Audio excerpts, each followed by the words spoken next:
tonight. Charges laid after a major fentanyl bust in Regina. Eagle feathers are now available for testimony at provincial courts. And a housing initiative focusing on youth in North Central. Live from our studios in Regina, this is CTV News. Good evening. A 3-month investigation has led to a major fentanyl bust in Regina. 2 arrests have been made and a warrant for a 3rd person is underway as well. Starting in May, police began an investigation into a group of people from Regina and BC who were believed to be involved in the production and trafficking of fentanyl in the city. A search warrant on a 3800 block of East Cormorant Drive led to the seizure of approximately 1.5 kilograms of processed fentanyl, suspected pure unprocessed processed fentanyl that could have produced between 3 to 5 kilos of the street fentanyl, other substances used in production, and more than $24,000 in Canadian currency. Now, police say that the seizure prevented more than 50,000 single doses of fentanyl from hitting the streets and had an approximate street value of about more than $500,000. This is the first time where we've seen that the actual usable product is produced here. So that's kind of the difference, where we're having drugs that are being transported here and supplied to Regina versus now we have a raw product that came to Regina and they produced it here in order to make an enormous amount of usable product for the people in Regina that are addicted. As a result of this investigation, 2 men face charges. 33-year-old Evan Drew Silzer of Regina and 20-year-old Matthew Johanna of Richmond, BC. They've been charged with various drug offenses, including production of fentanyl. The first time that charge has been laid in Regina. Police have also issued a Canada-wide warrant for 22-year-old Cassidy Marie Arsenault of Burnaby, BC, in relation to this investigation. She's wanted on several possession, transport, and trafficking charges under the Controlled Drugs and Substances Act. Now, police were also involved in an operation on St. John Street this morning. Regina Police Service notified the public of the operation at the 1700 block of St. John Street just after 9 a.m. Drivers, pedestrians were asked to avoid the area. At about 10:47, the RPS reported the operation was complete. The investigation into the incident still considered to be ongoing. Saskatchewan's police oversight organization has cleared police of any wrongdoing in a 2025 Regina incident that saw a plainclothes police officer shoot and kill a homicide suspect. On July 18, 2025, officers had a confrontation with a 29-year-old man wanted in connection to a homicide investigation. They had been warned he had a gun. After the man dropped a knife and refused to take his other hand out of his pocket, one of the officers fired his service pistol, hitting the suspect in the shoulder. CERT investigators deemed that the officer who fired the fatal shot had reason to believe his life and the lives of others in the area were in danger, given the information that was known at the time. Eagle feathers will now be available for people taking the stand in Saskatchewan Provincial Court as a means of swearing or affirming to tell the truth. 1 eagle feather will be kept at each of the court's 13 permanent locations for use during proceedings, the result of a gift from the sister of a provincial court judge made in memory of their father. Access to an eagle feather, either in a permanent courtroom or circuit point, should be arranged in advance through the local court office. People can also bring their own eagle feather to court for the same purpose. Other options for swearing in or affirming to the court are religious symbols, holy books like the Bible, or a non-religious solemn affirmation. The First Nations Health Ombudsman has some recommendations at the halfway mark of an independent review of hospital safety and security. Back in May, the province announced a third party would conduct a review into security and safety of hospitals across the province after a number of concerns about violence and weapons in healthcare facilities.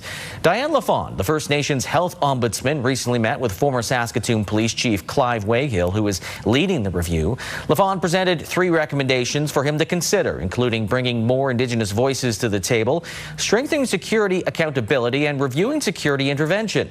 The review is expected to be complete by the end of November. A nonprofit in Regina is exploring the opportunity for youth to build and then later live in newly developed homes in the city's North Central neighborhood. Sierra D'Souza Butts has the details on the long-term project and how it aligns with the city's plan to revitalize the area.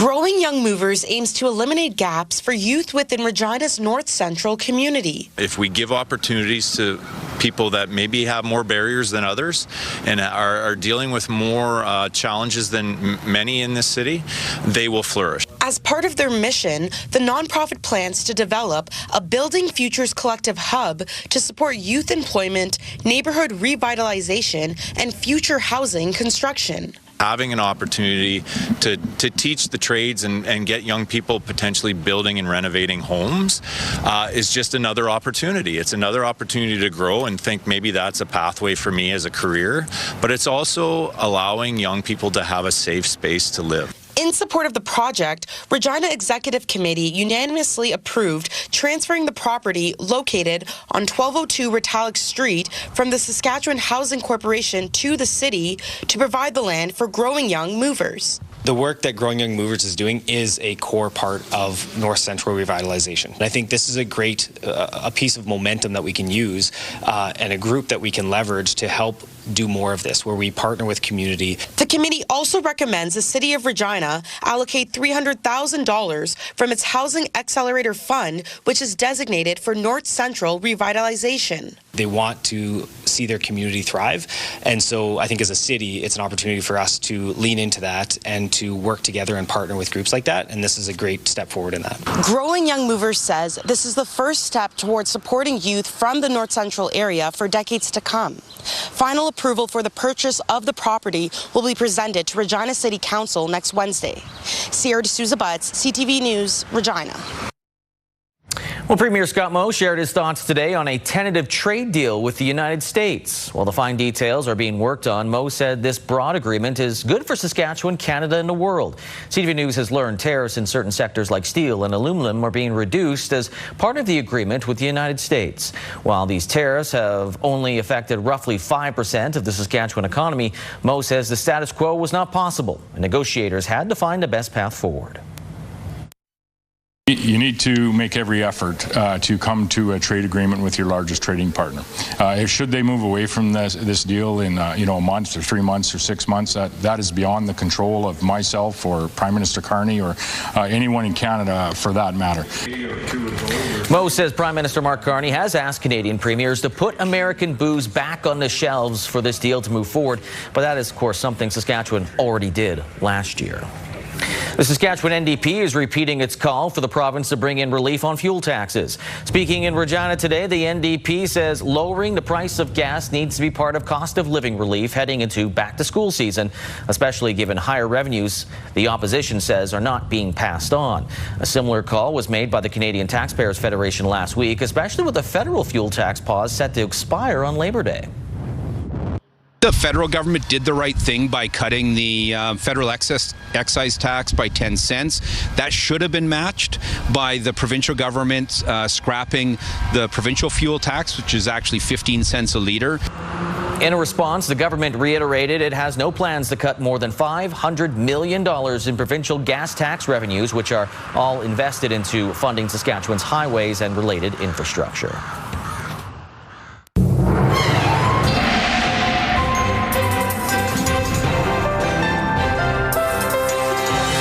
Now for our first look at weather, and not a bad day. A bit of a rumble this morning with some rain, but after that it was not a bad day. Yeah, and then, we did see the wind.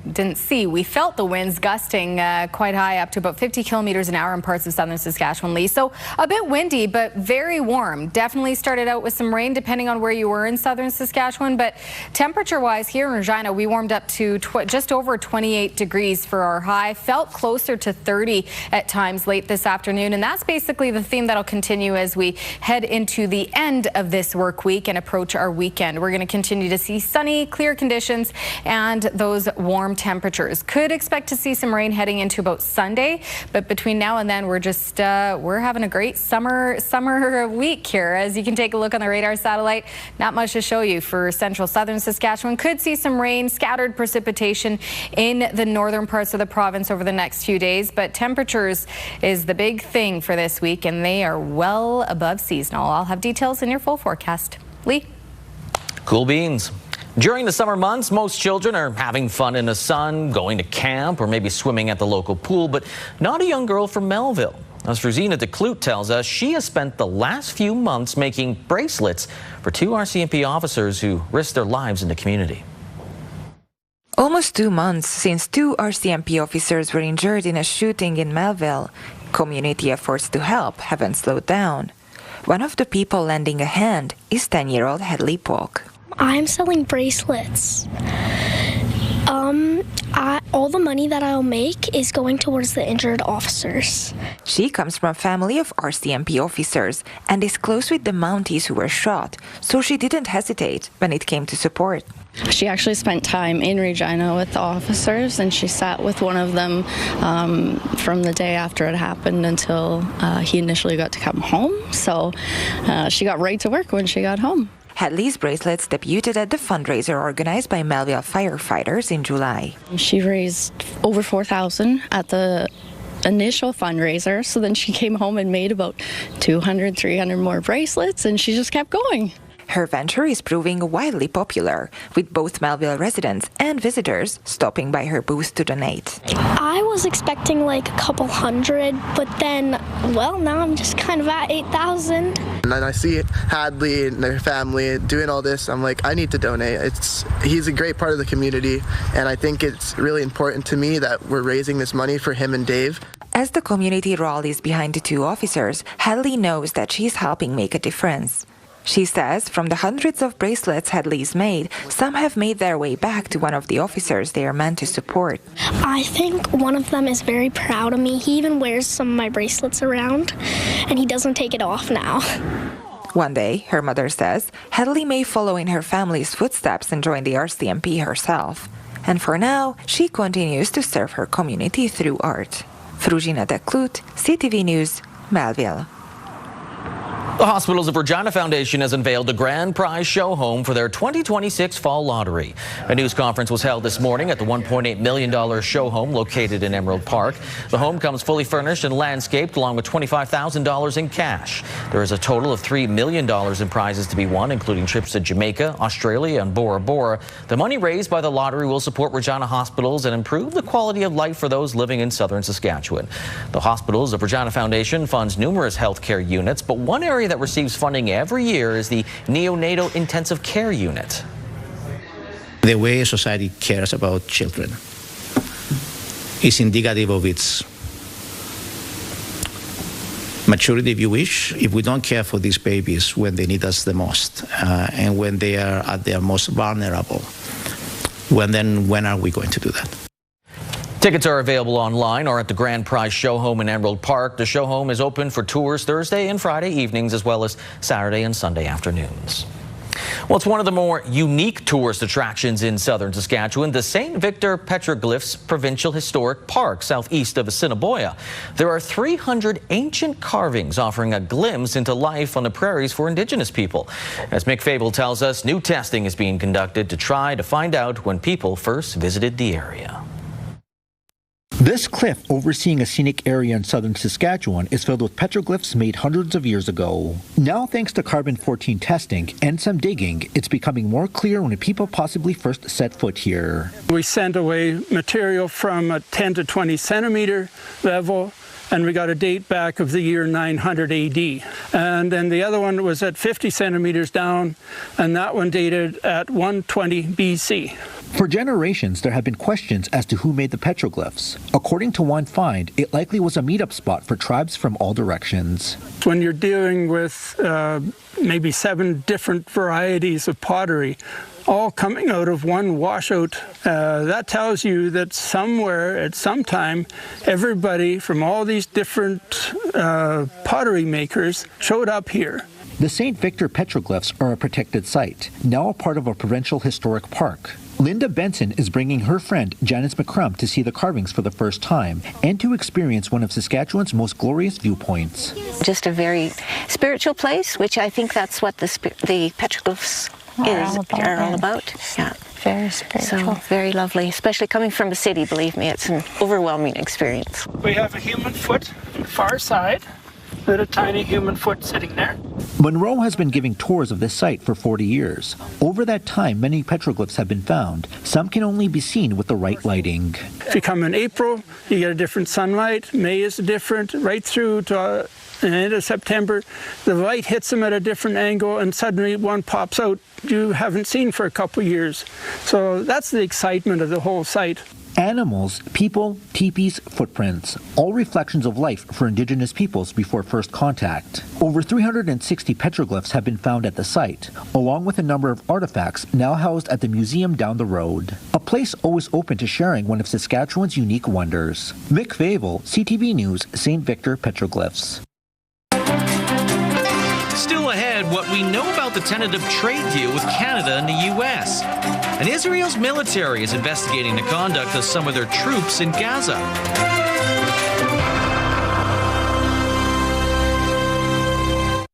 While Canada and the U.S. have struck a last-minute deal to pause looming 50% tariffs, it remains unclear what has been agreed to. While U.S. President Donald Trump is boasting about it, Prime Minister Mark Carney will only say the agreement reinforces the Canadian advantage. Michael Couture is the latest. After an intense week of negotiations, Canada-U.S. Trade Minister Dominic LeBlanc and his American counterpart emerged shoulder to shoulder, happy with the deal they've reached. We've reached an agreement that will not only continue to protect American workers, American jobs, American supply chains, but really strengthen the North American economy and create a situation where North America will continue to be an energy powerhouse. Three sources tell CTV News there are reductions in the Section 232 tariffs on the table as part of the agreement. Those would affect industries like steel and aluminum. We may bring some of the tariffs down to a level where other countries are, because Canada was paying a higher tariff. U.S. President Donald Trump proudly posted about the agreement, adding this AI image about the resurrection of the Keystone XL pipeline. Trump has also long complained about American access to Canada's supply-managed dairy sector. The tariffs will be non-existent for our farmers. Our farmers were paying tremendous tariffs into Canada, and those tariffs are going to be totally eviscerated, down to zero. LeBlanc tried to reassure reporters that the decades-old system isn't disappearing. The Prime Minister was very clear. We needed to protect supply management. We needed to ensure that the supply management regime remained entirely intact, and I'm confident that that's the case. The Prime Minister was less clear on social media, posting that the deal is, quote, securing the best terms in each of Canada's most important strategic sectors and providing greater certainty about our future trading relationship. Conservative leader Pierre Poilievre says he hopes Carney stuck to his word. That's what he promised, an even better deal than we had before. To me, that should mean no tariffs on steel, aluminum, autos, lumber, and an exemption to Buy America. While few details have been made public, Dominic LeBlanc has returned to Ottawa, and the Prime Minister is briefing his cabinet as well as the premiers this afternoon. Michael Couture, CTV News, Washington. And while both the president and the prime minister say that it's close to a deal, just need to be signed, but what industry considers a win could be construed as another industry to be a big loss? So Judy Trin took a look at the interpretation and a look ahead at the new Friday deadline. Our farmers are going to be thrilled. Our manufacturers are going to be thrilled. And basically, we have no tariffs going into Canada. There's no doubt Donald Trump likes to win, prompting Canadians to wonder what they could lose. Giving Americans bigger quotas of milk and cheese could chip away at protections for Canada's 9,000 dairy farms. It will become irrelevant because there will be so much milk entering from every other country that supply management will no longer work. So it's our worry right now. We are asking the federal government to work for a reduction of the tariffs that are being applied, and we also avoid any new tariffs and also make sure that there is a review. There are some signs tariffs on automobiles could be reduced. Auto parts manufacturers are hoping the U.S. understands that cars partly made in Canada are de facto American vehicles. And remind the Americans that a General Motors pickup truck in Oshawa with 50% U.S. content and 60% U.S. steel in it is as much an American car as the one that's made in Fort Wayne, Indiana. And they're just shooting themselves in the foot. Singular bow. Meanwhile, small businesses like Victoire Boutique, which sells Canadian-made jewelry and clothes to American customers online, are breathing a sigh of relief. It appears a deal may stave off Trump's new 50% tariffs on $28 billion of Canadian goods. We want to support our industry. We want to make things easier for our customers and not fall into the trap of thinking this is a normal way of operating. Right now, there's cautious optimism, but until Friday's deadline passes and there's a signed document, there won't be any certainty. Judy Trin, CTV News, Ottawa. Alberta's technology minister is hearing from residents and what they think about AI data centers. Alberta pushing to grow its AI industry and attract investment. Premier Danielle Smith says the boom could bring billions in royalties and taxes while using limited water and lowering power transmission costs. But some residents are concerned about water pollution and power bills, and critics say the consultations are too late. Last month, a rural municipality near Calgary paused new data center proposals. Israel's military has announced its first criminal investigations into troop conduct in the war with Hamas. The focus is on the 2024 killings of a 5-year-old girl and her family in the Gaza Strip and the deaths of 15 Palestinian paramedics last year. Now, today, medics in the occupied territory said an Israeli airstrike killed 9 Palestinians at a police station. Several officers were among the casualties. 15 people were injured. Earlier today, medics say a separate airstrike killed 1 Palestinian at a refugee camp in the central part of the Gaza Strip. Israel says the attack targeted a Hamas militant. In Beirut, a Canadian government official has restated Ottawa's opposition to the Israeli presence in Lebanon. We condemn the invasion of Lebanon by Israel. We believe Lebanon should be governing its own space, having its own sovereignty over its lands, and nobody. We believe that's an unlawful invasion of Lebanese territory. So Canada and our Prime Minister has made that very clear. The UN says about 360,000 people remain displaced as a result of the conflict between Israel and the Iran-backed Hezbollah. Israel launched a ground invasion and is now occupying dozens of towns and villages in the south. Israeli officials insist the troops won't leave until the militant group is disarmed. Still ahead, you've heard of puppy yoga, kitty yoga, and even goat yoga. Now you can find your level of zen with bunnies.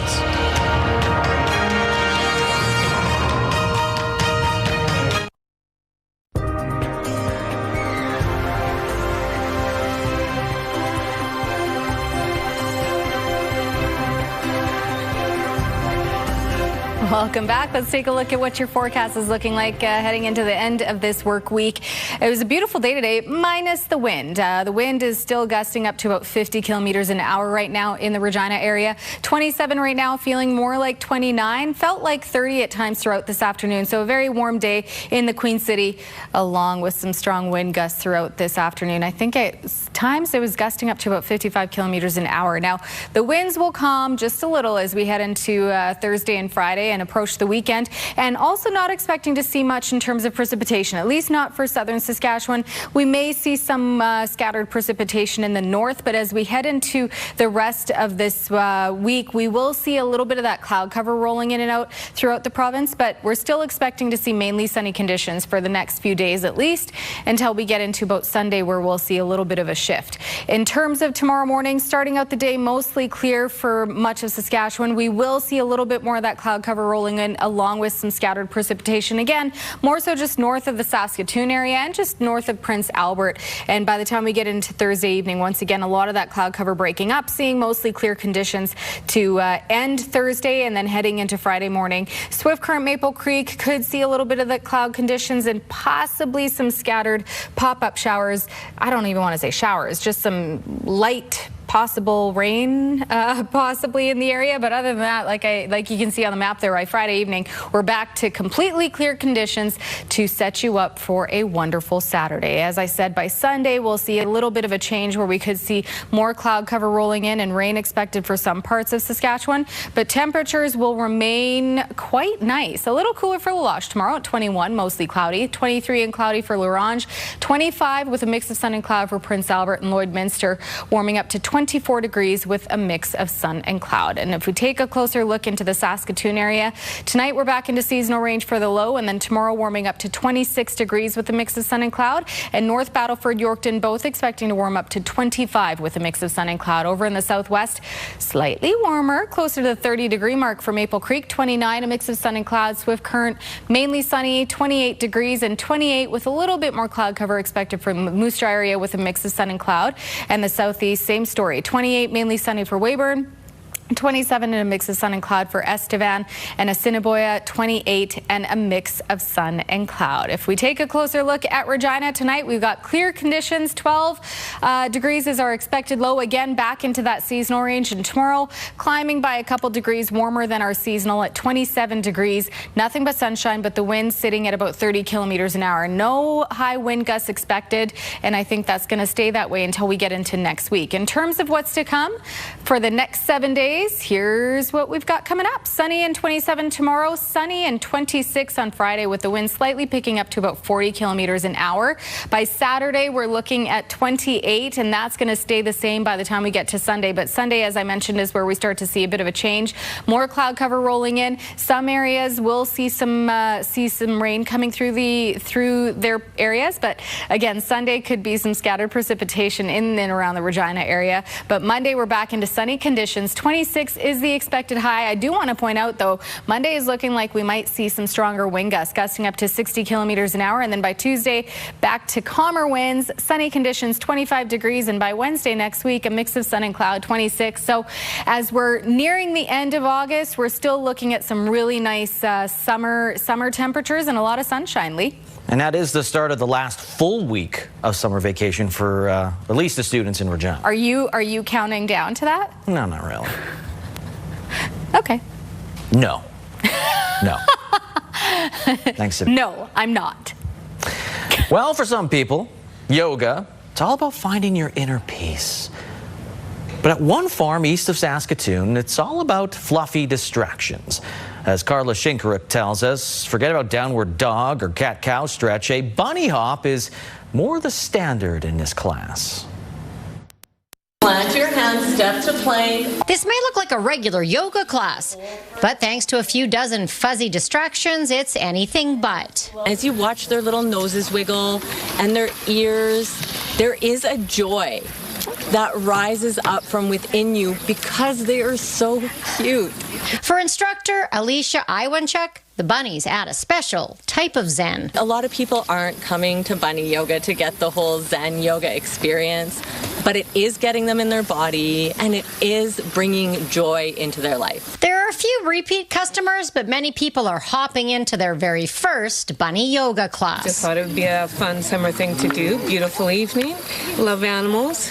Why not? I don't do any yoga. This is the second time I did it this week, just because it's such a great experience. As for many of them, it's worth the half-hour drive east of the city. Bunny yoga sounds incredible. I took my husband on a date night, so we're just doing some exercise. The idea came from the owner of Wander's Tiny Farm, who started the interactive petting farm 5 years ago. I happened to see somebody posting a picture of herself doing yoga, like a yoga pose here on the farm on a big tire, and we started chatting, and yeah, we decided to start doing bunny yoga. People come from all over the province to take in the class, which is in its third season. And while bunnies can bite, he hasn't had any issues, but it is on his mind. I'm mostly concerned about my bunnies going after very expensive Lululemon yoga mats. He moved to Saskatchewan from the Netherlands 11 years ago and had a dream to run a farm. Now hundreds of people visit each year. Take it off the mat. Do not kick a bunny. And for these visitors, they get in a little workout while the bunnies are just busy doing what they do best, creating some hoppy vibes. Carla Shinkaruk, CTV News, Saskatoon. Still ahead. After a tough offensive outing in Hamilton, the Riders could see one of their top receivers return this week.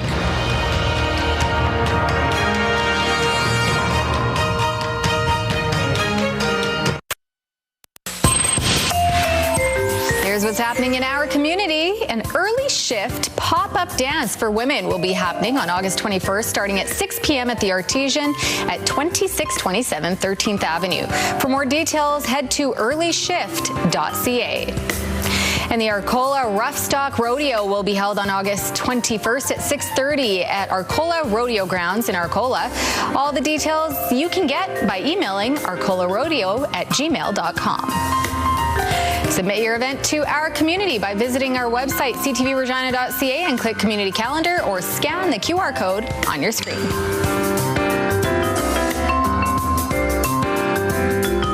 As the Riders prepare to start the second half of their season with a 6-3 record, one of their key offensive weapons could be returning to the lineup Sunday in BC. Receiver Samuel Emilus. Donovan Mace has more. The site of number 19 at Mosaic Stadium again couldn't come at a better time for the Saskatchewan Roughriders offense. Feel great, man. Being out for 3 weeks now.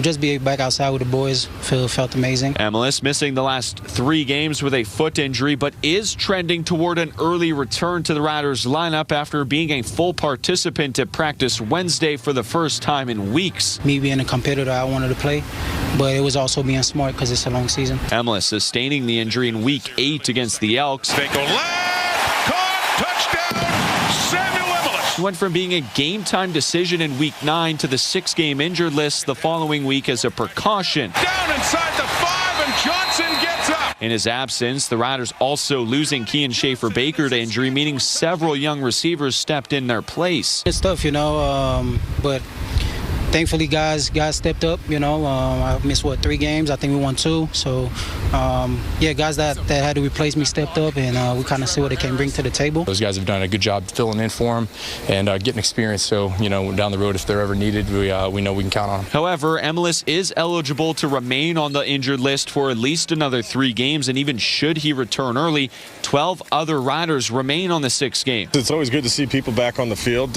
Like anything, we'll see what that looks like at the end of the week, but it's anytime you have more and more people come back, it's encouraging. Donovan May, CTV News, Regina.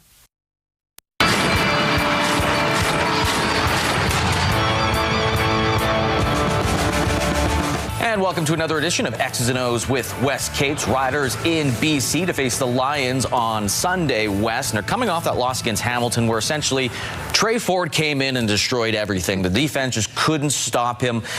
They've had trouble with guys that are mobile when they play quarterback, and Nathan Rourke can do that. So what is the biggest thing this defense needs to do facing a guy that can move around pretty good in the pocket?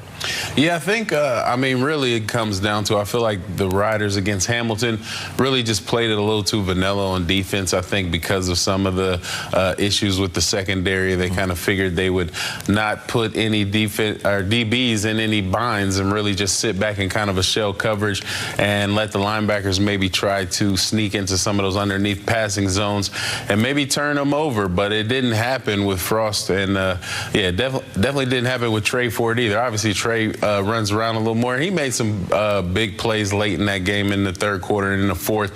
And I think they really just need to send a little more pressure, kind of leave their DBs to their assignments and not really help them in any way. Just play the game and call it as you would like to call it. I think they kind of got away from that as head coaches and coordinators with just the limits they've had at the injuries at the skill position. So we'll see if they kind of smarten up from that. But, that's the only thing, because linebacker-wise, they have a good crew, and they usually get more pressure up front. But they didn't have any stats, Lee. I was looking at it. It was just tackles, no TF, no tackles for the losses, no sacks, I think there was a couple of pass breakups, but really just nothing substantial on defense last week.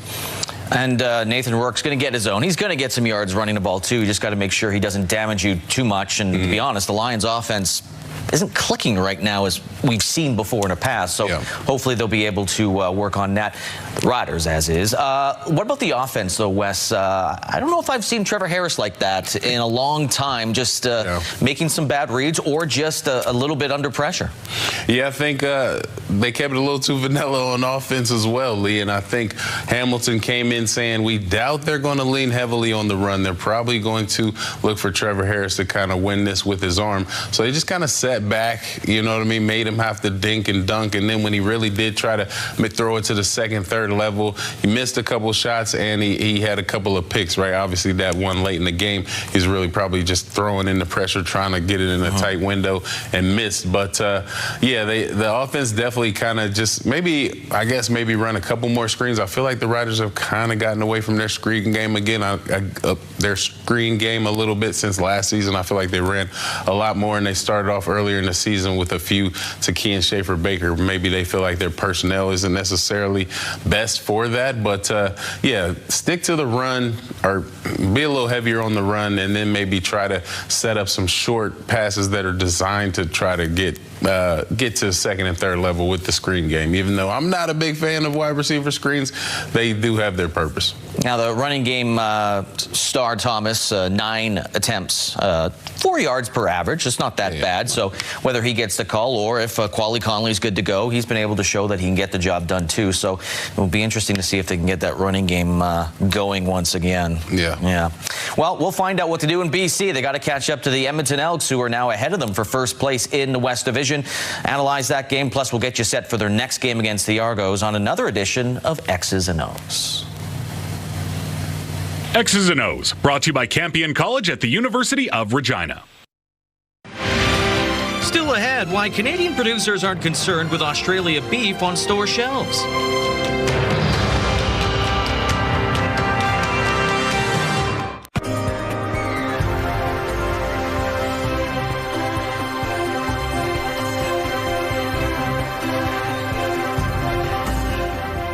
I think he's eating chips up there. See, anything can happen in the control room during commercial break. All right, let's get to it. Let's take a look at what your rural forecast is looking like. Much of what we've been talking about, warmer temperatures or seasonal-like temperatures, and mostly sunny conditions. Hudson Bay expecting some precipitation tomorrow. 24 degrees is the expected daytime high. I did just see a thunderstorm notification pop up regarding a possibility or development of thunderstorm heading into this evening for the Kamsack and surrounding area, so something to keep in mind there. But other than that, we're going to continue to see these beautiful temperatures. 24 for Melfort and Lloydminster, 26 for Watrous, Spiritwood 23, 27 for Outlook, 26 for Kindersley. The closer we get to the southern border, even warmer temperatures. 29 for Coronach and for Maple Creek, 25 for Carlisle, 27 for Lumsden, Pilot Butte, and Rosetown, 28 for Rockland, Assiniboia, and Leader. If we take a closer look at La Flèche, where internet speeds up to 1 gig are available through SaskTel, 28 degrees tomorrow, mainly sunny conditions with the winds picking up to 25 kilometers an hour.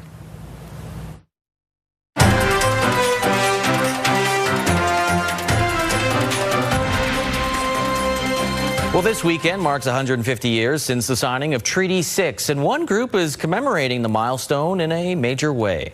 On Monday, a convoy of lance runners and horseback riders of all ages departed from James Smith Cree Nation for a 4-day trek across central Saskatchewan all the way to Fort Carlton. Participants from neighboring First Nation communities joined along the way. The group will end up at Fort Carlton just in time for a gathering that begins Thursday and will continue throughout the weekend. The purpose of the ride is to promote healing, peace, culture, resilience, and to honor historical events. The trek is open to anyone who wants to come and join. Australian beef is showing up as the cheaper option for some cuts on Canadian grocery store shelves. You may start to notice more Australian beef products at the meat counter. But Tyler Fulton, president of the Canadian Cattle Association, says there are differences between Australian and Canadian produced beef. Fulton says Australian cattle are mostly raised on grass with some grain feeding at the end, which says would end up being more of a leaner beef. He says imported beef can help fill short-term gaps in supply, but he does not see it as a major concern for Canadian producers. We're on a great trajectory to build the herd, but it takes time, and so I think there's just an appreciation that there's a short-term need, and Australia fills that. Fulton adds having imported beef available is better than leaving shoppers without any beef options.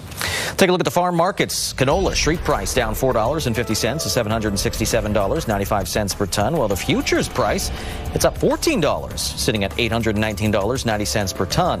Amber Durham wheat up $3.67. There's finally some movement there. It's at $276.15 per ton. Red Spring wheat's up 71 cents to $287.80 per ton. Feed barley stays the same, $203.59 per ton, while flax is $610.54 per ton.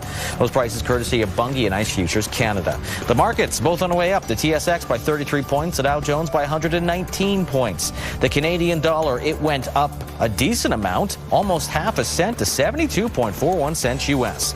On a commodity front, gold up 5 cents. West Texas Intermediate crude up 89 cents.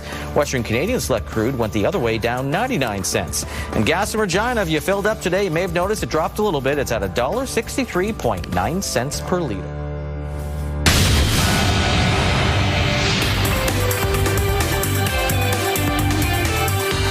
Stock started the day at about $63 US. It ended the day at $174 US.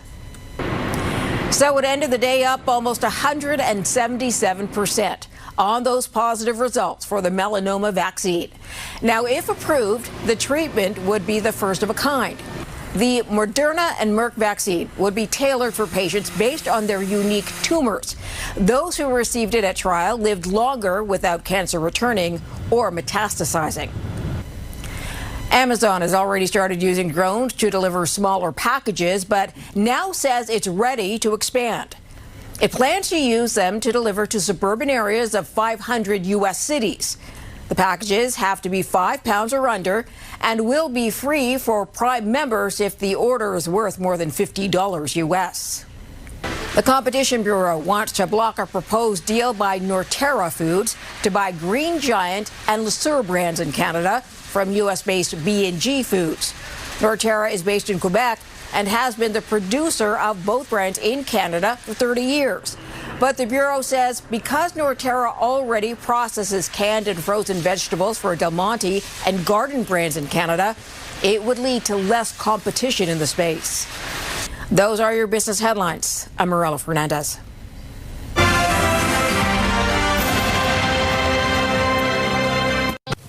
Coming up tonight after the newscast, Master Chef, followed by The Rainmaker at 8 o'clock, The Borderline at 9 o'clock, Big Bang Theory at 10, and E-Talk at 10:30. And then, of course, you've got your newses. Your national and your local newses. Now, Regina seniors residents hosted a bit of a summer-like camp. Yeah, I love this. College Park 2 is bringing back memories of summer camp to the residents this week with 3 days of summer camp activities. Activities run all day and include nature crafts, campfires, sing-alongs, and wellness exercise activities. Today, the participants enjoyed a kickball circle game.